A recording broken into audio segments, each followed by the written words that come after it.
Who's excited to be here? Thank you so much for coming out tonight. My name is Anna Eklund. I'm a bookseller at University Bookstore, and it is my incredible honor to introduce our event with Roxane Gay tonight. A few housekeeping items before we get started. Please remain seated after the event so we can take our speaker to the signing table in the lobby. A member of the event staff will then instruct you further as to how the signing line is going to be run. Roxane will be signing all of your books, but only personalizing one, so know in advance before you get up there which one you would prefer. There will be no posed photos, but you can take photos while waiting in line.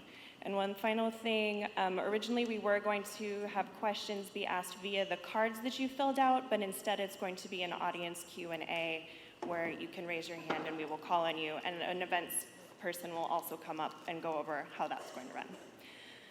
Okay. When I was asked to introduce our speaker tonight, I didn't quite have the words to accept.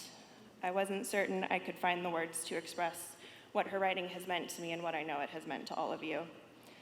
Roxane Gay's list of works and jobs is long. She's a New York Times bestselling author. She's an associate professor of English at Purdue. She's a contributing opinion writer at the New York Times, and on and on.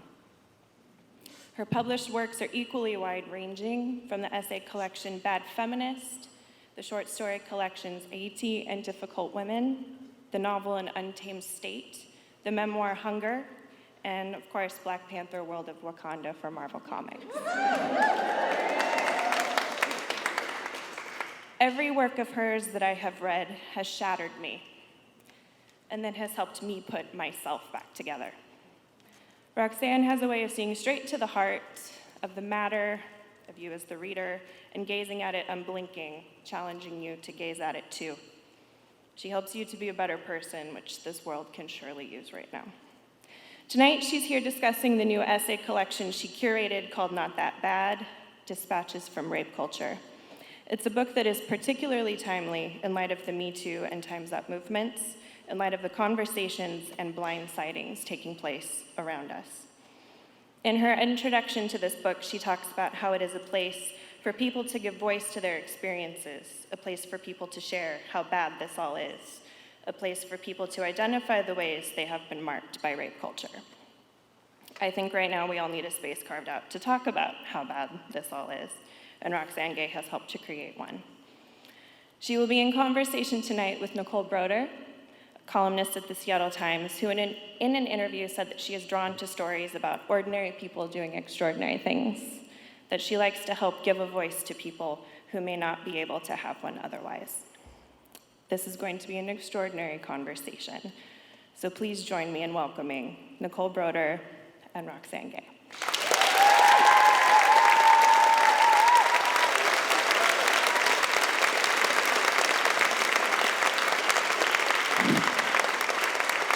What a beautiful introduction. Thank you so much. Don't you want to tear up a little bit or something? That was one of the finest introductions That was I've ever lovely. been given. Very Thank you. nice. Thank you. We had no idea. We were all sitting back there just talking about The Bachelorette. I had no idea that that's lovely. So, obviously you're well loved. You should move here to Seattle, you know? Yeah. Place is packed. Yeah, but no. I'll keep visiting regularly, though. Yeah. Yes. And you love Los Angeles. I love Los Angeles. Yes, good. I wanted to ask, you mentioned Difficult Women. Is any of your work being turned into film, or what do you have going on? An Untamed State is a movie. We just finished the screenplay, and we're hopefully going to move forward. It's at Fox Searchlight. And This is Difficult Women, or? No, An Untamed State. Oh, my okay, novel. great. Got it. And Bad Feminist has been optioned by Amazon. And I'm writing a TV show for them. Who would be your bad feminist? And so none of the stories in Difficult Women have been optioned yet, but I'm sure at some point that will happen. Yeah, I am sure too.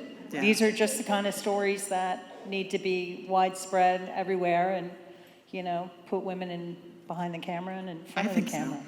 Yeah, absolutely. Well, good. So Hunger is debuting on the New York Times bestseller list at number 9, and Not That Bad will be at number 15. So you have 2 books on the New York Times bestseller list at once. I do. No big thing. No big thing. And I have to say, when she was describing everything that you do, and you still have time to tweet and write and do, are you a very organized person or no? No, not at all. I'm wildly disorganized and terrible with deadlines. Okay. I'm not proud of it, but it's just the truth. And fortunately, I'm at a place in my career where I'm tolerated, even though I'm terrible. That's where you want to get in life. It's like, Yeah. you know what? I'm tolerated. I think if I hit within a week or 2 of a deadline, then it's basically on time. So I just am a workaholic, and I don't sleep much. And I don't have kids, which helps. Yeah, that would help a lot. It actually. does. I love kids, but I also know that it is very time consuming to have a family and also to be a writer. So is there, I mean, this is just for me because I'm a writer nerd. I love to hear how writers write and where they find their inspiration and where they find the time to do it, because sometimes it's the last thing I want to do, you know. So do you get up and write? And do you have any kind of routine, or is it just Nope. when you feel like it? I wish it was when I feel like it. It's just, it's triage. Okay. So I look at all the work I have to do, and I chip away at it slowly but surely. Right. I prefer to write at night and after it's dark, which makes writing in the summer a pain in the ass. Yeah, never go to Alaska. Yeah. Just don't. You'll never When get I was anything in done. Sweden, it would get dark at 3 a.m, and I was just like, what the fuck? It was great. It was actually really interesting, but it was also really challenging because I like that darkness outside. So I don't have a routine. I just write whenever I can for as long as I can. And there's also a lot to be said for being pissed off, you know, when something really...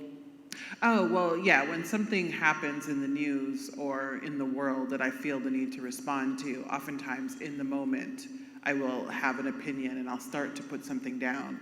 But increasingly, I'm taking some time to put some distance between the heat of the moment and what I have to say, because the internet is littered with really fast responses. And I understand why. When you're up and coming as a writer, you have to feed the beast and you have to work really fast. And that's fine. And oftentimes people can do really interesting work, but I find that I work better when I have a day or a week or a month to really sit with something and see how I feel and process it. And so I'm trying to do, I mean, I'm still passionate, but I try to temper that heat of the moment. I think that's really wise. You want to let the smoke clear a little bit. But... I do, and I think that we need to give ourselves more time to make sense of things. Oftentimes when something happens, editors are in my inbox like 5 minutes later, like, do you want to respond to the Beyonce album? And I'm like, it's like 40 minutes long. I'm gonna have to hear the whole thing first. And I think we have to resist that impulse. I think people can and should wait sometimes, because when you respond too quickly, a lot of it can be really half-assed and short-sighted. And sometimes the story isn't even finished before people are writing about it. So I just want to take more time, and I can take more time, which is great. So when the editors are emailing you about something, what are they looking for, do you think? Oh, they want to be first. But they want you. They do want me, Why, yes. why is that, do you think? Because I'm very good at what I do.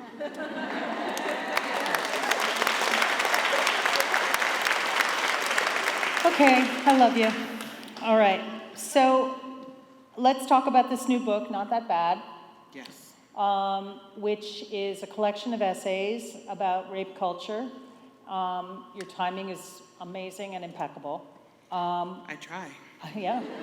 I want to talk a little bit about how the book came together, and something you talked about, which is, this is kind of a two-parter, but I love the basics, the logistics of how it came together, and the submissions and all that stuff, but also what it means to live in a world where rape culture exists. That's something that you touched on in the book. So I wanted to just, where did I think we all know where the idea came from, but can you talk about how you pulled it together? Yeah, I sold Not That Bad after Bad Feminist came out, and I was thinking about what I wanted to do next, and I had already sold Hunger, but I thought that it would be interesting to open up a conversation and include voices other than myself, because plenty of people have things to say about rape culture. So my initial conception of the anthology was to be cultural criticism, with essays about the phrase rape culture and what does it mean to date and have relationships in a world where this exists, and what do we do with all of these statistics that are regurgitated time and again, but also that, and it's important, but those statistics tend to obscure the realities of what it means to have endured sexual violence or sexual harassment. And so I was really looking for writing that would engage with that. And I decided to open up submissions. I ended up receiving 330. And when I started reading the submissions, I realized that my best laid plans were not going to come to fruition, because nearly every submission was testimony, was someone who had a story and they needed to share it. And that's actually why I had to reject most of those submissions, because they weren't essays. They were women. They were just this terrible thing happened to me, and here's what happened. There was no craft to it, but it was heartbreaking to just see how much pain there is, and how much pain there is specifically around sexual violence, and how far-reaching the repercussions are for pretty much everyone who has been assaulted or harassed. And so that's when I realized, okay, this anthology needs to be something else. And so I solicited about half of the work, and I took half of the work from the submission queue, and I'm really pleased with how it came together. What struck me is the breadth of the types of people. You have men in there, you have transgender, you have young women, older women. When I wrote I wrote a column about when Me Too first started, and it was my experience and then a commentary on just how the whole thing was unfolding and how everyone thought it would only last one news cycle, what have you. Two things. One, I heard from women in their 80s and 90s. I was struck by older women, much older women, telling me stories. And in some cases, I was the only person they had ever told, which I'm wondering if some of your essays were maybe the first time those stories were put to paper. But the other part was, everybody talks about the trauma and the post-traumatic and how it stays with you forever, and how these experiences, I'm still remembering slights and weird shit that's happened to me. And even the weekend after Me Too came along, I was at a wedding, and one of my best friend's brothers had a few drinks in him and said, I could have had you back in the day, and I could have had you back then, like I was something to be consumed, So I'm struck by just what these stories, how you went through them, how you sorted through them, what you were trying to represent. And I also think there were these threads that went through them, in that everyone was traumatized and what they did with it. Yeah, I was just looking for interesting, well-written stories. And I was looking for people to say interesting and original things about the experience of assault or harassment. And it was important for me to do that with a diverse group of writers, and I mean that not just demographically, but also aesthetically, so that there would be a range of narrative styles and approaches throughout the essay collection. And it was just really interesting to see that when I started narrowing down what I thought I would include, there were some really common themes that were coming up again. And I thought that really contributed to the overall impact of the book.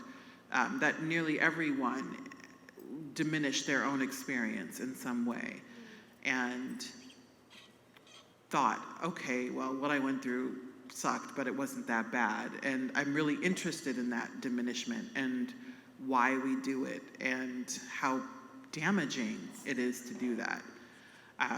And I was also interested in the after effects, not just what happens in the moment, even though there was a lot of writing about that, but how it undermines confidence and how it tempers joy and it impacts intimacy. absolutely relationships, both friendly, romantic, familial. It's a cancer in many ways that infects every aspect of one's life. And it was interesting to see just how powerful the collection was becoming as I started to put all of these essays together. You say good stuff. Sometimes I'm going to write it down. Oh, feel free. So I want to talk about a few of them. Aubrey Hirsch, I really loved Fragments because I especially loved the advice that she had for her sons, or the things that she was going to teach her sons to say. Like, is this okay? And, there's a whole nother side to that. And then she had a bunch of things that I don't know if people have read the book, but in this one essay, she describes taking a birth control pill in a cafeteria with a male friend sitting there, and he said, "Why are you taking that here, out in the open, where people can see you? They're going to think that you're easy because you're taking a birth control pill." And she was, she took it. But every little thing can be seen as, can be interpreted in a twisted way.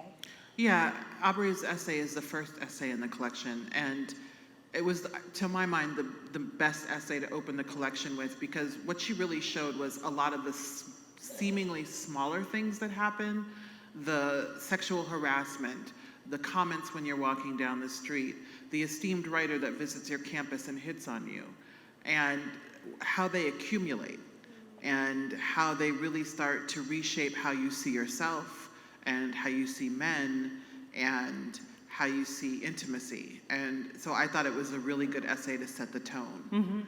And it did set the tone, and it's actually one of the most frequently mentioned essays, for many reasons, partly because a lot of the reviewers only read the first essay. Not me. I just loved it. But also it's a very good essay. Yeah. And then Cherise Tracy, another essay. When she was 13, her father sexually assaulted her. She told her mother and shared her with her parents. They went to therapy, and the therapist told them to go to Magic Mountain, to go on an outing together to fix things.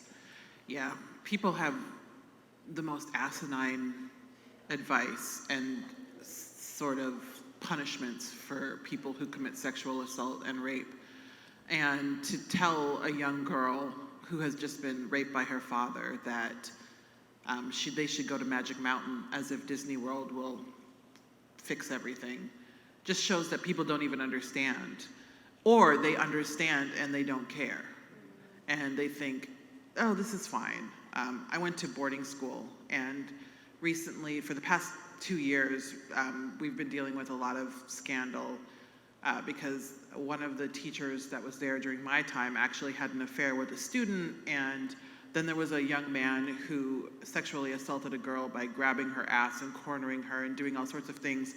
And Reverend Thompson, who has been the school reverend since I was there and before, and he's also an alumnus, he told the young man that he should bake the girl monkey bread and give it to her. And so he's on leave, which thankfully.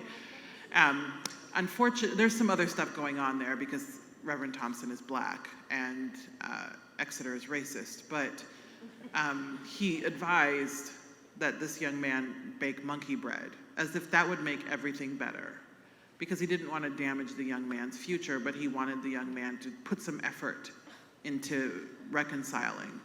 And it's just, when you think about it, it becomes more and more offensive. And it's the same thing that Cherise talks about in her essay, that never does it occur to people to suggest going to the authorities and having actual consequences for these people who commit these crimes. And I think that's in many ways even more horrifying than the prevalence of sexual assault, is the way we respond to it as a culture.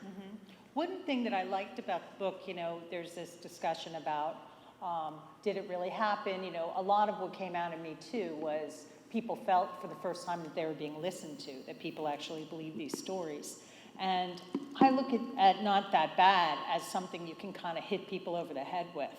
A collection that's going to be kind of a brick, that these things actually happen. They're well written by intelligent women. The stories are complete, and men, and the stories are varied in the things that happen. Do you understand? It just feels like it's such it's evidence. It's literary evidence. It is, but the thing is, evidence has been around for millennia. Yes. And people have ignored it. I do hope that people will read this book, and hopefully, because it's collected together, it will have, and it's so many different writers, it's 29 writers, hopefully that will have an increased impact. I was at an event the other day in New York, and a young man came up to me during the signing line, and he said, "I've hurt women in the past, and I just want you to know that this book has changed me and it is making me go get help because I don't want to hurt women anymore." And I was really moved, and also kind of scared because he was one of the most handsome men I've ever seen in my life. He was flawless. And I was just like, wow, this young man already knows he's done damage. I mean, he couldn't be older than 25.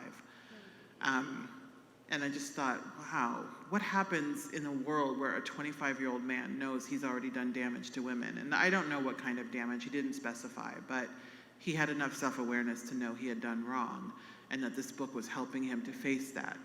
And I hope that more men read this book, and women too, but mostly it's men that need to read it. Women know what's up, and I feel like we're good.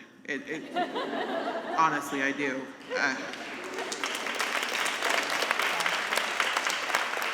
I think it's time for men to do some homework and some soul searching. And a lot of men will say, and they often say this to me, well, I would never hurt a woman, and I've never done anything like this. And I think, I'm sure you haven't, but if your partner has ever said no and you've cajoled and wheedled her into having sex by persistence, you're part of the problem.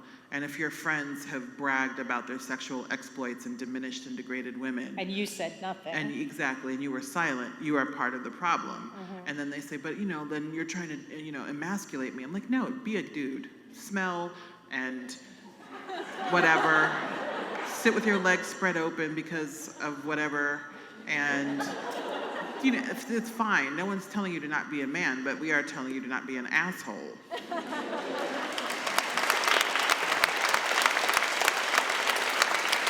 So on that note, do you think, we were talking about who should read this book. You said men and women should read this book. Yes, but mostly men. Yes, but it is difficult. It's a tough read. I mean, I couldn't read it all. I mean, not like I was just sitting down with a big cup of tea going, okay. Yeah, it's not cozy reading. Let's read it. It was, I had to put it down. And some of the essays, they hang with you. I mean, it's difficult, but it's worth it. And it's, you knew this. Can you talk about, did that happen with you in curating these pieces? How did it affect you? Well, I mean, it's never pleasant to read this many dark and painful stories of the suffering of others. So reading the submissions was interesting and eye-opening and heartbreaking, and there were definitely days when I was like, I can't go into that submission queue today because I'm having enough of a bad day. Let's not make things even worse. It was difficult, but it was not so difficult that I couldn't do it. It was just difficult, and it's supposed to be difficult. Yeah. These are difficult things. I think the day that we start to look at these kinds of stories and feel nothing, we have a real problem, because it means we've become immune to tragedy and suffering. Right. And I don't think that is, I think that's terrible. I think that's just a very dangerous precedent to set. So I know that this is a difficult anthology to read, and I don't know that anyone's going to curl up with it for a fun weekend of reading. It's not a beach book. It's no. not a beach reading. But I do think that you can go back and forth and skip around, and some people have been reading it front to back, and I think that's also admirable. So it just, I think it really depends on the reader and the space that they're in. And there's comfort too, and it's this collective, everyone feels some measure of what happened in these essays. And I'm assuming, I hate to assume, but I think I can, that everyone in this room has had some kind of something that, you read this and you go, oh boy, I believe every single one of these people. I understand what was going on here. It's a real, there's a strange kind of comfort in it. Yeah, I think there's a lot of companionship, for lack of a better word. A lot of the sense that I'm not alone. I'm not the only one who has dealt with this. I'm not the only one who finds this painful or frustrating or inexplicable. And a lot of the response I've had since the book came out is that sense of feeling some solidarity and feeling less alone, which is wonderful to hear and also heartbreaking to hear, because there's a reason why people are connecting. And the reason oftentimes is personal experience, and you don't want that for anybody. But I'm also glad that the book can be there to provide solace and to motivate people to want to create change and to make a difference, hopefully. So there's hope in it. I mean, there's... Absolutely.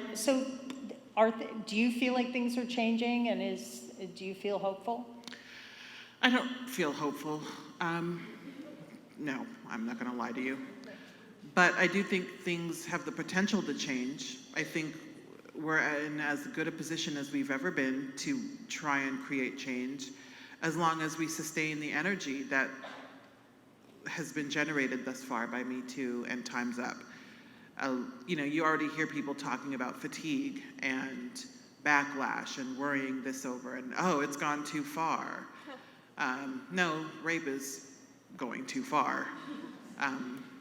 Talking about it and talking about the repercussions and naming the criminals who commit these crimes, that's not going too far. And so we just have to sustain this moment, and the justice system needs to respond appropriately and really come up with an ethical and sustainable way of dealing with these crimes. Well, I looked at Bill Cosby and I almost fell off my chair. I mean, I couldn't believe that he was convicted. It was the greatest moment there. That was interesting. I'm glad he was convicted. He deserves to be convicted. I'm still shocked it happened, but I also think that at some point you look at the evidence and you look at the sheer number of victims and you just can't deny it. I think the sheer number of victims and the longevity of his predation was such that that jury had no choice. Right. I remember the New York Magazine cover of all the... Yeah, that was incredibly haunting to see all of those women, and then the empty chair. Yeah. For all of the women who have not come forward. And for every woman that's come forward, you have to imagine there are 3 who did not. And so, we're looking at hundreds of women. One guy. Yes. And because it's a relatively small amount of the population that's committing these crimes, but they commit them with enthusiasm.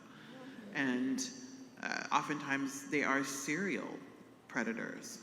Yeah, because there's the entitlement. They figured out how to do it. They can get away with it. And they get better at it. They get better at it. Yeah. What is different about sexual assault from other violent crimes? And why are we so uncomfortable with it? I think we're uncomfortable with it because people treat women as second-class citizens, and so anything that happens to women is not as bad as something that happens to men. So we just intrinsically diminish sexual violence against women. I also think so many people have the blurred lines mentality that it's not really rape, it's regret. And, but mostly it's just about women and misogyny. Yeah. And our victims are not believed, Correct. obviously. But is, Because, why would he do that? You're a woman. And people just don't want to believe women. And the better part of me thinks people don't want to believe that human beings are capable of such violence, but they are.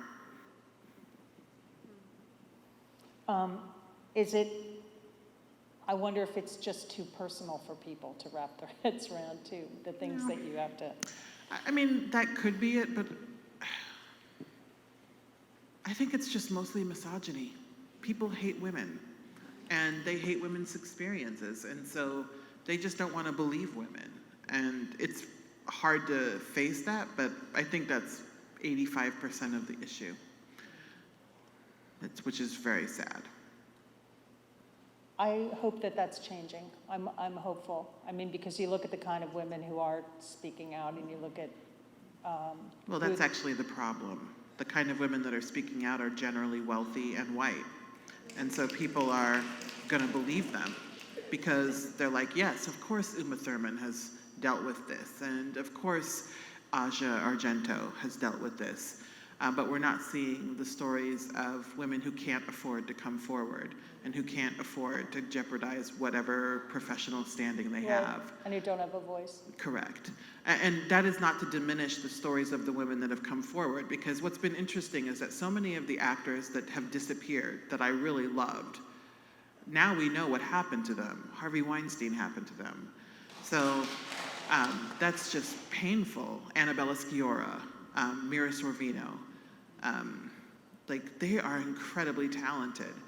And it's a shame that they had to deal with this. But in addition to being concerned about that, I'm concerned about the working class women and the women of color that don't get to come forward as much. Lupita Nyong'o shared her own experiences with Harvey Weinstein, and it's never discussed, ever. And she's not mentioned with the other victims. no, not at all. Right. And You're right. Race absolutely has a part to do with that. And so, yeah, it's good to be hopeful about this, what's going on, but I think it's hope for white women and for wealthy white women. Working class women and women of color and transgender women are absolutely not being heard in this moment as much as they need to be heard. And they are also facing higher levels of predation, and they are facing more severe consequences if and when they choose to come forward. So that's why... These aren't just roles, these are jobs, these are lives. These are lives, yeah. And that's why it's hard to feel hopeful, because Me Too has come, but not for all of us. So what would you like to see? What would you like to see happen? Yeah, absolutely. What would you like to see happen? And I'm not going to say, part of me feels like, oh, well, when white women open the door for, you know what I mean? Like they're... Well, because they don't. Exactly. True. But why do we have to wait for them to open the door? You know what I'm saying? I mean... Well, the thing is, they don't open the door. They go through the door and shut it after them. And so that's why it's hard to be hopeful. What I would like to see happen is to just kick the door down. And then, more importantly, the media take as much interest in the stories of non-famous women as they are taking in the interest of women. And let's focus on the prurient details. So many of these articles just want all the details, the salacious details. They want to make it this, and it just contributes to this idea that rape isn't that bad. Like, oh, tell us more. The details don't matter. What matters is that a woman was violated. And what matters is that she has been profoundly affected for many years. And I wish there was more focus on that instead of the what and the when and the why. Beyond, of course, journalistic standards. I'm fine with journalistic standards and vetting, and I know that it has to happen, even though it's frustrating that women's stories require this much due process, and yet when it comes to justice, none of that due process is anywhere to be found. So it's just, the media, I think, has to play a big role. And again, the justice system has to figure out what to do. Fewer than 10% of rapists are prosecuted and go to jail, which is an appalling statistic, and that has to change. But we also have to look at what we're doing to people when we send them to prison, because in general, they just go and they learn how to become better rapists. There's no rehabilitation, and though I tend to reserve my empathy for the victims, I do still believe that we need a justice system that is focused more on rehabilitation than just incarceration. Yeah, I agree. And recovery, you know. I wanted to ask on time if we're okay. They haven't waved us away, so I guess we're okay. We've been talking for 37 minutes. Okay, thank you very much. That's something that now you have my head stirring. When the Time's Up organization is raising all this money for the defense funds for rape victims, so they can report these rapes. Yes, so correct? they're raising money for not just rape victims, but assault, sexual harassment in the workplace. So they're providing resources for women who traditionally do not have the resources. Okay. So that's one good thing. It's a very good thing. I'm very encouraged by Time's Up. I think time will tell how effective it is, but a lot of money has been raised, and some very competent people are behind it, which is always important. Who are you most impressed with, or who do you wish would get more involved in this? What do you I'm want, most impressed with see? Tarana Burke, who created Me Too. Right. I think that she deserves more attention than she's getting. People seem to just obligatorily reference her when they get called out, but she is the one who started Me Too. And people like, I do like her, but Rose McGowan is taking up quite a lot of the air in the room. And I just think that's fine, but let's also look at what Tarana Burke is doing, and there are other women who are doing things, and I'm terrible at just coming up with names off the top of my head. But she was at the Oscars, though, wasn't she, on the stage? Yes, she was at the Oscars, but which is nice. Okay. But she's doing far more important work than going to the Oscars. She is actively touring the country and talking about these issues, and she's doing a lot of important work behind the scenes in terms of bringing visibility to women of color who have dealt with sexual violence. And I wish people would talk about that as much as they would talk about the more celebrity-ish aspects, because she's actually doing the work. Yeah. Yes. And she's, not just the one t-shirts. I want to make time for questions, so I think we're pretty ready to, you ready? You up for some? I am up for some questions. Okay, yes. So I'm actually gonna wander around and help out with this, okay? All right.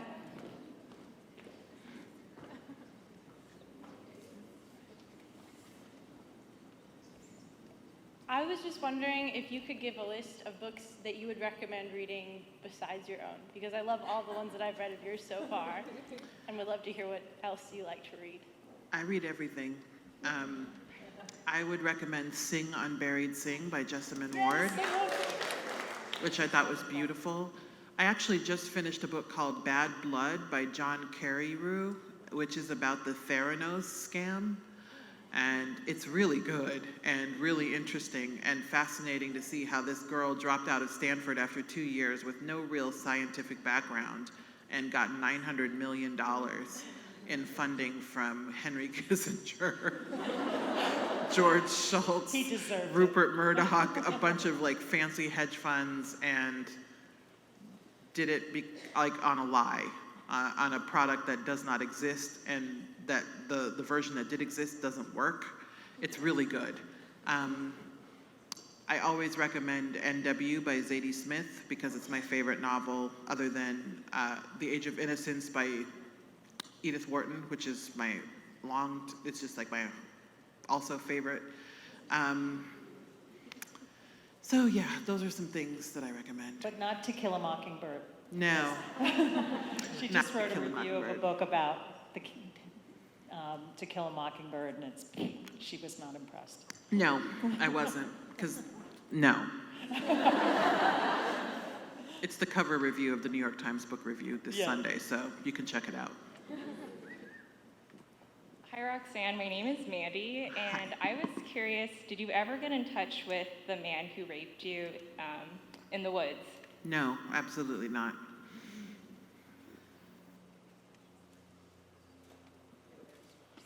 Hi, Roxane. Over here. So you have a very big presence on social media, and I'm wondering how that impacts your energy, your empathy, your writing, because you're really willing to be out there and be vulnerable. And like you say in your Twitter profile, I clap back. So if someone comes after you, you're back out there. And does that take a toll? And do you feel like that's part of your being a literary citizen or a spokesperson? No, I don't. I'm just on Twitter for fun. Honestly, people overestimate how much time Twitter takes for me. I used to live in the middle of nowhere, actually still sort of do. And so I went on Twitter in 2007, and it was just a way to talk to other writers and meet other writers while living in a town of 4,000 in northern Michigan.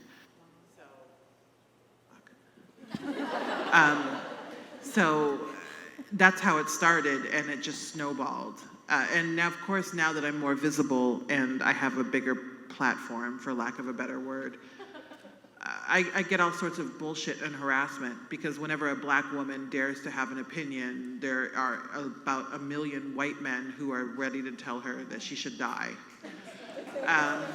So does it take a toll? The harassment absolutely takes a toll. It absolutely does. And it's soul destroying, because it's not just on social media. These people send me mail at my job, because I teach at a state university, so my address at work is publicly available. They send me email at my job. They email my boss. They send death threats. They email me. They Instagram message me. They Facebook message me. They Tumblr message me. There's no escaping it. And so you can filter it out, certainly, but it's still, lots of stuff still gets through the filters. And so it's just soul destroying. But I think that's humanity. And here you are, you're still here. Well, Kicking ass. yes. I mean, let them, talk to Lindy. She went after one of her trolls, and it Yes, was the she greatest did. thing in the world. It was epic. So, anyway, are you a drinking person? Do you drink? I drink. Oh, yeah. Okay. Yes. Hi.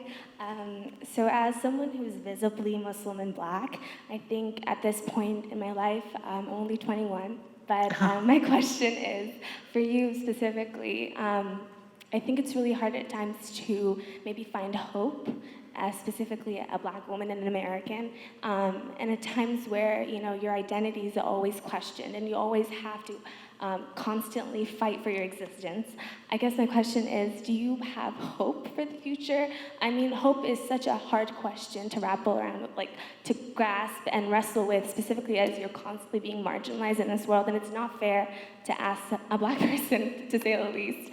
But I really think it's quite, it's very early for me to be a skeptic at 21. I have a huge line of, or life ahead of me of disappointment.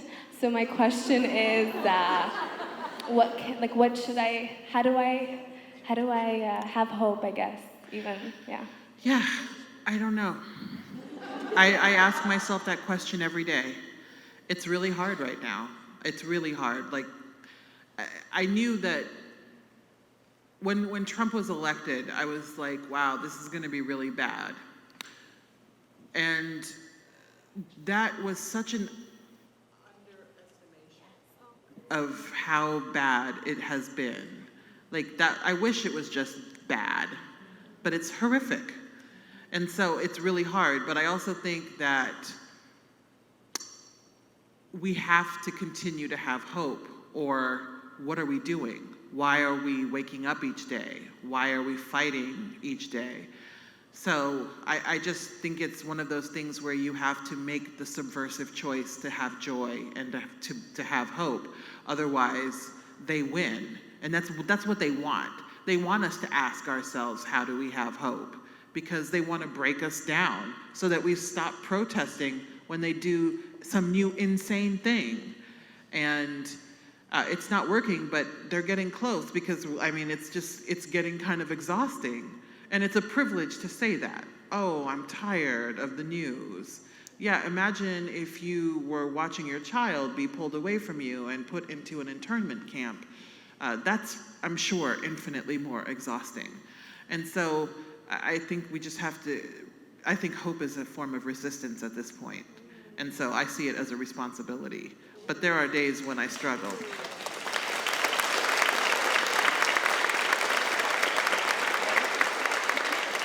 Also, you're 21, and you're adorable. So just remember, you have so much time left to do a really interesting and important work and to have adventures. So focus on that too. Hi there. I wanted to ask how you navigate holding survivors accountable. As a rape survivor myself, I understand the importance of giving space for survivors to process their trauma, be heard, feel supported.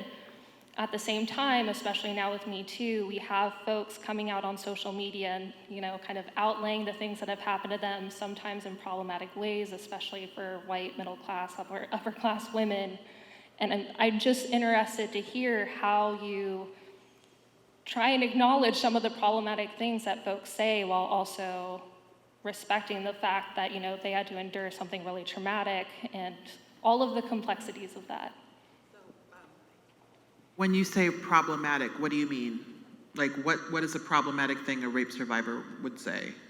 So survivors both of sexual or any type of sexual violence, one common one that I saw was folks saying #MeToo, but I was only sexually harassed. Oh, yeah, I think you have to forgive them. There's nothing, that's problematic, but that's misogyny at work. You have to have empathy for a woman who says that. It's not their fault because we're told every single day to walk it off, to suck it up. So when a woman says, I was only sexually harassed, she is a victim of this culture that tells her, you were just sexually harassed, what are you crying about? And so they're not actually the problem at all. They are just in a system. We do have to hold each other accountable. Being sexually assaulted isn't a free pass to say whatever bullshit you want to say and be horrible. It's not a protected class. So if you are a sexual assault survivor, you can also be an asshole. And you can call someone out for being an asshole. They're not shielded by their past. And so when someone does something that's actually problematic, call them out. But when someone says something like, I was just harassed, or I was just date raped, or whatever, just feel some tenderness to them and say, why are you diminishing your own pain? And to what end? That's what I try to do, because when you ask that question, a lot of times they'll say, yeah, actually, that's a good question. Why am I doing that? Hence the title of your book. Not that bad. Not that bad. Check it out. Yeah. Buy the book, it's in the back. Side note, I did check it out. It's an amazing book. Everyone should read it.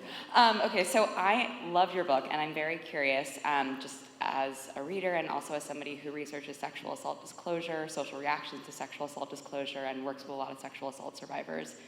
What do you think is the role of sexual assault narratives and coming forward and laying this all bare for the public to see by survivors? What is the role of that work in ending sexual violence, rape culture, changing this terrible thing we're all living in? I don't know, because a lot of people recently, in the past year and a half, have said, men, I should say, have said, I had no idea it was this bad. And I actually chewed this guy out on Twitter. I really fucking laid into him, what the fuck? Where have you been? He was a reporter for the New York Times, so you don't even read your own paper? What is your problem? You know, the reality is that women have been sharing their narratives of sexual violence for as long as sexual violence has existed. And those narratives have done nothing to move the needle. And so I don't know what the role is. I do think that all too often women are expected to cannibalize themselves, and they're expected to testify and share their pain, and they're validated for doing that sharing. And so I think it's a very personal choice. I think for a lot of women there is closure and catharsis in coming forward and saying, this happened to me, because historically there has been so much silence around sexual violence. At the same time, I hate that that seems to be the price of admission for a woman to be understood and for her suffering to be validated. Like, you have to tell all of the details. I remember when Bad Feminist came out, a woman reviewed the book, and she said that when I didn't detail my rape in my essay, What We Hunger For, she got so angry, she threw the book across the room. And I was just like, bitch, what? Like, there was this expectation that I wasn't doing my job as a writer because I didn't want to share the gory details of being gang raped at 12 years old by a bunch of men in a fucking hunting cabin. Like, it's not a great story. And I think that it's my right to keep those details to myself because my parents are alive and my partner is alive. And are these things that you want in their head? I don't want them in my head. And so this expectation, even in intellectual circles, exists when people should know better. And so anytime a woman doesn't want to share her story and resists that sort of cultural demand that she bear herself, I applaud it. I think it's a personal choice, and we should encourage women to make whatever choice they feel is best. Agreed. Thank you. You're welcome. There are a bunch of questions on the right side. I see you. I apologize. I did not see you, my queen. Thank you. My name is Victoria. I just kind of wanted to ask a question. I'm a current PhD student, academic, doing research around race, gender, sexuality in the media. I just kind of want to know, how do you navigate the academic space now that you're also a bestseller and you're really writing about some really, really deep stuff, and then you're teaching at a predominantly white institution, and I know career as well as thinking about students. So I kind of wonder, how does your new fame, I guess, contribute to how you have to kind of perform your identity within the classroom or within the academic space? That's an excellent question. I have tenure. So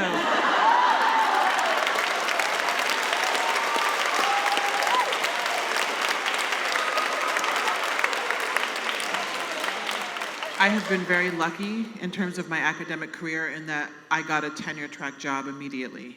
And I then went to another tenure track job, and I got tenure in 5 years. So it's been difficult. I've always been at predominantly white institutions. I probably always will be if I stay in the academy. And so the protections of academic freedom have allowed me to say whatever I want to say throughout my career. I've just not cared. And I think that's because I always knew I can get another job, whether it's at Barnes & Noble or whatever, and I can move home with my parents. And so when you have that kind of safety net, you have no fucks to give. It's been challenging at times because the academy is actually very racist and very condescending. And so I've had to stand up for myself and resist the bullshit that my white colleagues oftentimes try to put on me.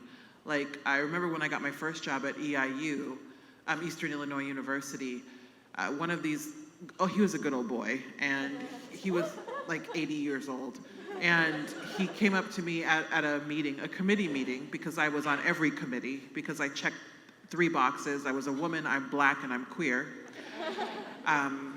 He said, they must have given you a hell of a package to come here. I know they do that for you guys. And I was just like, yes, you're right. They did give me a hell of a package, and I earned every penny of it.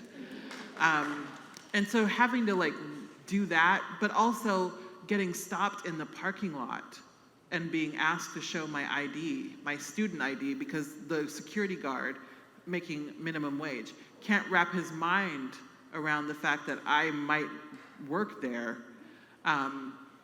has the nerve to ask me for my ID. It's offensive, like that you have to articulate your position at every level, whether it's the president of the university or the hourly wage security guard. And there's nothing wrong with hourly wage work at all. It's that you have no standing as a Black woman in the academy, and they would never talk to a white faculty member the way they would talk to a Black faculty member. So it becomes exhausting.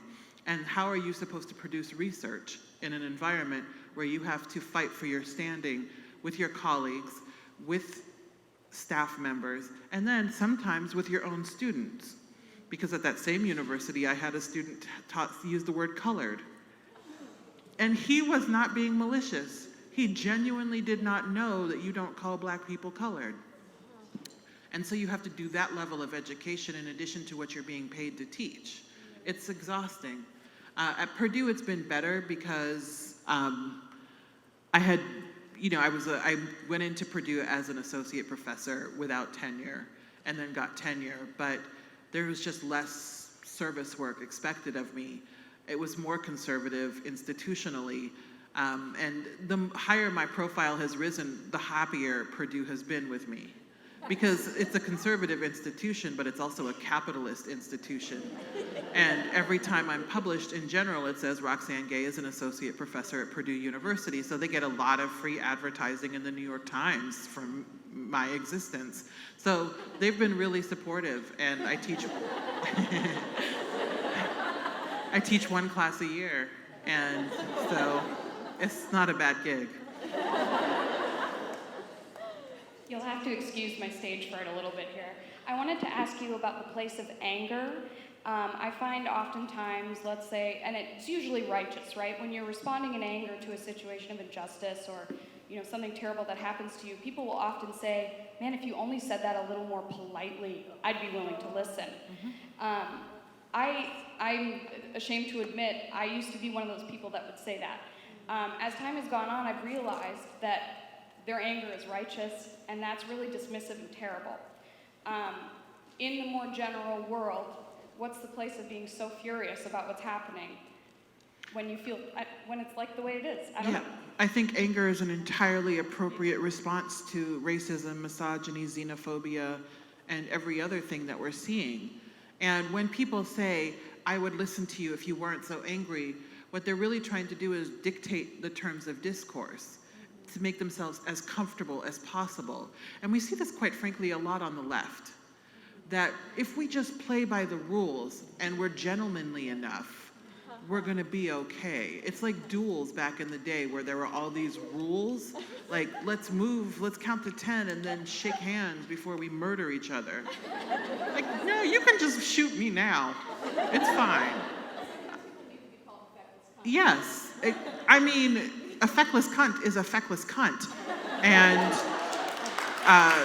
one needs, the truth hurts sometimes, so if that hurts your feelings, then stop being a feckless cunt. I just think that anger is appropriate, and increasingly when people try to dictate the rules of discourse to me, I just stop engaging with them. And we have to stop right now with this nonsense, or we are going to lose the 2020 election. It is imperative that we stop thinking that we have to play by the rules, and we have to stop parroting Michelle Obama's "they go low, we go high," because we are not Michelle Obama. Okay, we have time for one more question. I'm sorry for everyone I didn't get to. You've been waiting for a while. I can take more than one. Okay, I'm just one person with one mic over here. I'm so happy to be here. I like that you just referenced Samantha Bee, though I struggle with the fact that over and over, although we're seeing more women coming forward with platforms to speak, it's still white women. Yeah. That wasn't even my comment, so sidebar.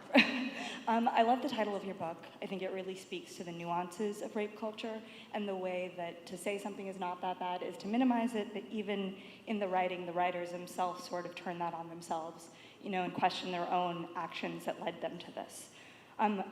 ultimately what I worry about is that the Me Too movement is gonna hit a point of fatigue. And I already worry that, here in this space, we all care, we're all motivated, but how do we capture the attention of the people that have stopped caring and have become numb to it?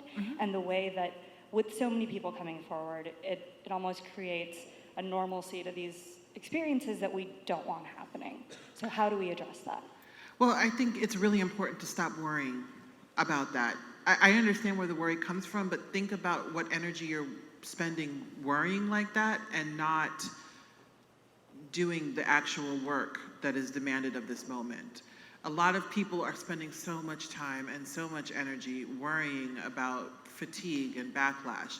Anyone who's fatigued is not someone that we were really ever gonna reach anyway, quite frankly. And the older I get, the more I'm just like, fuck them. Like, that's just not my target audience. But there are people who can still be reached, and you'll know them when you see them, but it's not the person who's like, I'm just tired of hearing about all these women and their suffering. Like, that's someone who has obviously not suffered enough, because they have the bandwidth to say some nonsense like that. Yeah, I know that's not a great answer, but it's the true answer, which is your energy is best spent elsewhere, instead of hand-wringing about something that some people are going to be fatigued. Some people were fatigued on day 1. Some people were fatigued on day -10 before it ever happened, because they don't want to face reality. They don't want to deal with what's happening. And that is such a luxury, to be able to opt out. I would love it. When are you getting a TV show? When am I getting a TV show? To be on TV? Never. Never. I get asked that all the time, and I think it's a great platform, but the world is incredibly cruel. Whenever I go on TV, the amount of hate mail I get, and it's just like, you're fat, you're ugly, you're fat, you're ugly, like that's it.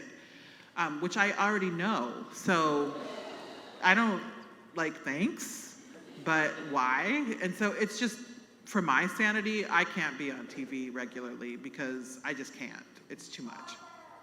What'd you say? I am working on a podcast.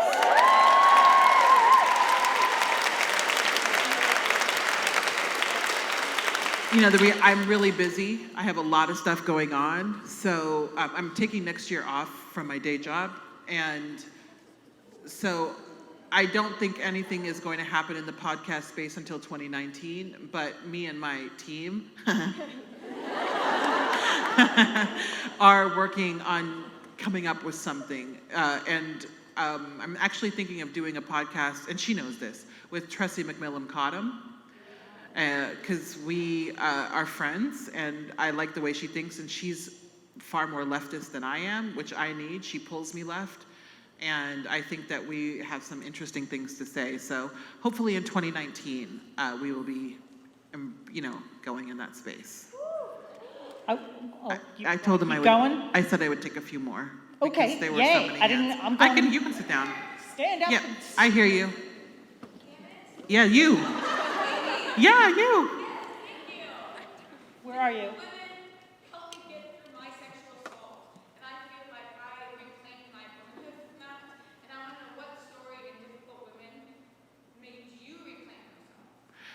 Strange Gods, the last story in Difficult Women.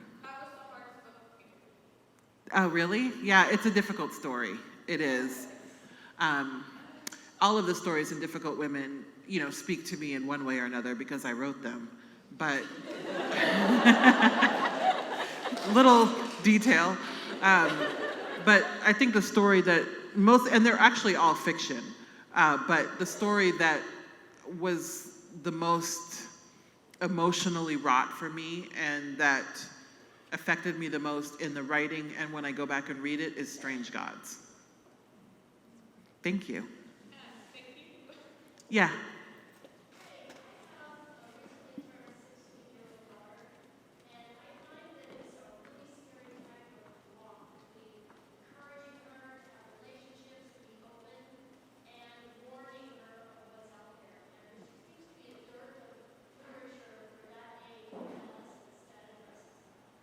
Yeah, so she has a 16-year-old daughter, and there's a dearth of literature addressing, how to be out in the world and how to be safe, but also to how to have relationships. And, I think that's something that we just have to get more writers addressing, but I don't know that there's the right thing to say. It's just hard to be 16. It's really hard to be 16.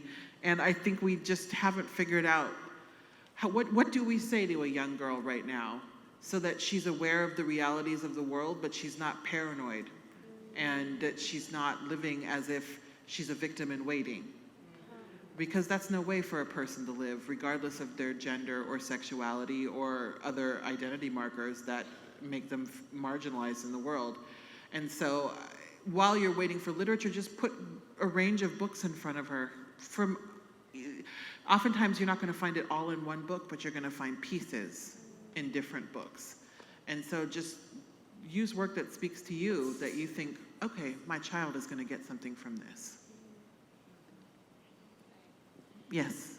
Hi. So, as a Black woman in corporate America, so I don't have the tender track job, and I have to be very careful what I say. And you're 18 in a firm that is one of the best places to work. And yeah. And the last project that I'm going to engage in before I move on to something else is our Equity, Diversity, and Inclusion Initiative. And so I guess I would ask you, it's really exciting for me to make the place a better place and leave this for the people who are new, for the Black women, the white women, all the women, and the minority men who are coming into the firm now. Mm-hmm. After I've had some challenging times. And if you were to kind of put some nuggets into that training, into that program, so that people that walk out of the room after a 2 or 3 hour training, because I firmly believe that corporate America is where the culture of this country could change. Yeah. And fortunately, I have a CEO who's very much on board with this initiative, a white male CEO. What would you do? What would you say? What would you include? Ooh, good question. I don't know that it's something I would include in a 3-hour training. Instead, I would think about, what do I do beyond the 3-hour training? I think that the 3-hour training exists is good, and you're going to figure out what to say. But the real issue in terms of diversity and inclusion in corporate America is not recruitment, it's retention. And so what can you do in that program to focus on retention long term? And what kinds of things can you do to make a predominantly white institution, like a predominantly white corporate institution, more amenable to people of color? What kinds of changes do you need to make? They've gotten pretty good about women, for example, breastfeeding stations and flexible work time and so on. But what kinds of things do people of color need? And so I think the best thing you can do is ask the people of color who are currently working there, and women, what would you need to stay here and be satisfied and happy and fulfilled here? And during a 3-hour orientation or sort of discussion, I think it's important to let people know the sky is the limit here, if that's true. But if the limit's the sky, they also need to know that, so that they aren't soul-crushingly throwing themselves against a system that's never going to bend. Does that make sense? All right, thank you. How many more, Roxane? I'll take 2 more. Okay, so Yes. I have one here and then that one up there. Okay. Who's up there? She Well, can hear you. I Go. can hear it. Go ahead. So when I listen to you talk, when I follow you on Twitter, when I read your work, the thing that I can't help but think about is the Roxane before you were Roxane Gay. I think about you as a Black woman, me being a Black woman, moving to America, and I think about that experience for me. So it makes me really proud of you, first of all. But I just wonder what it's like, because this is a really interesting time for Black intellectuals. You've got Ta-Nehisi Coates, you've got yourself, you've got Ajoma Oluo. In Toronto Burke, she's an activist, but still, it's a really interesting time because I think about all of them in the same way. I think about what their lives were like, which are probably very similar to my own, right? And then they became famous, and they crossed this threshold. And then what happens is they end up in an audience full of white people who love them, right? And I just wonder how do you reconcile that? Because I know that the pain of living as a Black woman before you were Roxane Gay is probably still with you. It's not something I struggle with reconciling because I'm from Nebraska. The truth is, my whole life I've lived in predominantly white environments, and the way I survived it was because I'm Haitian American, and my parents took us to Haiti every summer and reminded us that we came from free people. And so with that kind of background, I was able to, my experience as a Black woman was not grounded in suffering. It was grounded in annoyance. But I had a country and a people to go back to remind me that I come from free people. And that instilled in me and continues to instill in me the confidence that I have to take chances and to hold my head high no matter where I am. Now, my audience, my readership, for whatever reason, is predominantly white. And I don't struggle with that. What I struggle with is that publishing has yet to figure out how to appropriately and effectively market to communities of color. And so I ask myself, what can I do? So for example, for my next 2 nonfiction books, I told HarperCollins they need to hire a Black publicist. And I also try to do, and I don't talk about it because it's not that interesting, but I try to do, when I go to most major cities, I try to do community level work where I go to a community of color and meet with writers groups in those communities. The truth is that my price point, most communities of color cannot afford me. So I do those things for free. And another challenge is that oftentimes these events are held in predominantly white areas, even in major cities, and the bookstores don't know how to reach out to communities of color. So when I can, I try to encourage them, like, are you going to where Black people live and putting up some flyers about my event? Like when I do an event in St. Louis and 5 Black people show up, I do ask them, what the fuck? What happened? So I try to do what I can. I hope to do more, but I also recognize that the responsibility is not solely mine. And so for me, it forces me to critique the institutions that host events like this, because people always act like it's such a mystery. How do we get more Black people here? Go to where we live and invite us explicitly, because sometimes people need to know they're welcome. And just like existing is not a welcome mat for marginalized communities. That's a very good question. Thank you. Hi. So as a victim, I prefer to call it survivor, of 4 sexual assaults throughout my life, I try to go through day by day trying to make sure that I don't make anybody worry, and I try to stay quiet. And at this point, I think it's bullshit, honestly. I feel like it's not fair, and I just wonder, how do you manage to get through feeling like, I don't know how to explain it, but how do you get through day by day living through what happened to you? Okay, that's a good question.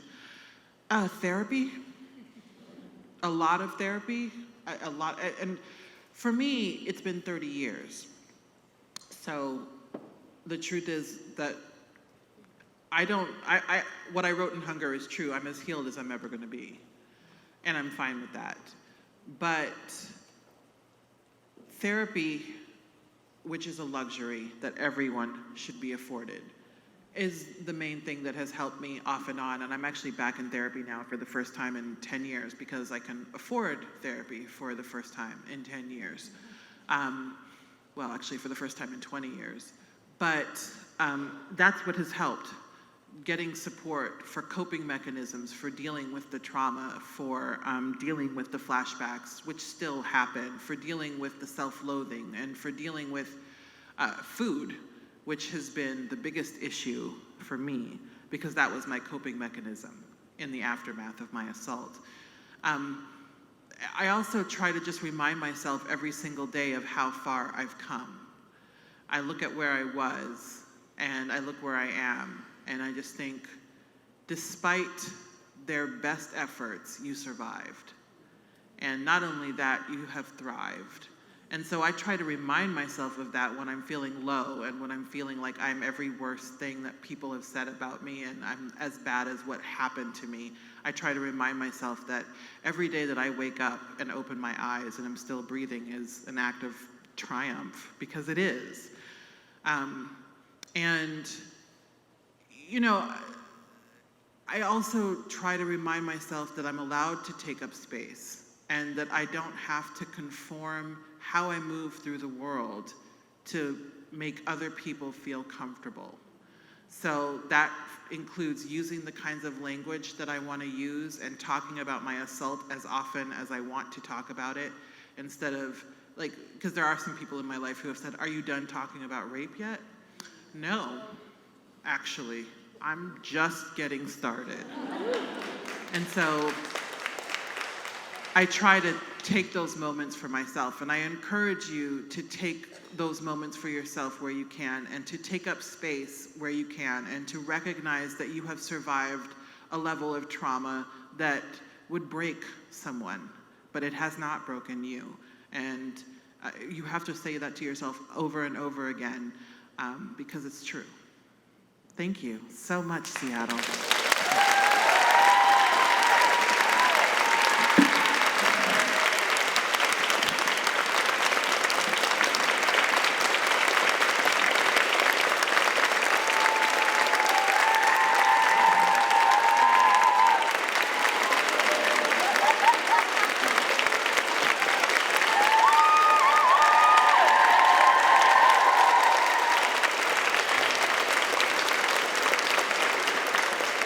Thank you for all your questions. I'm so glad everyone was a part of the conversation and it wasn't just me up here with my notes. We're going to do the signing.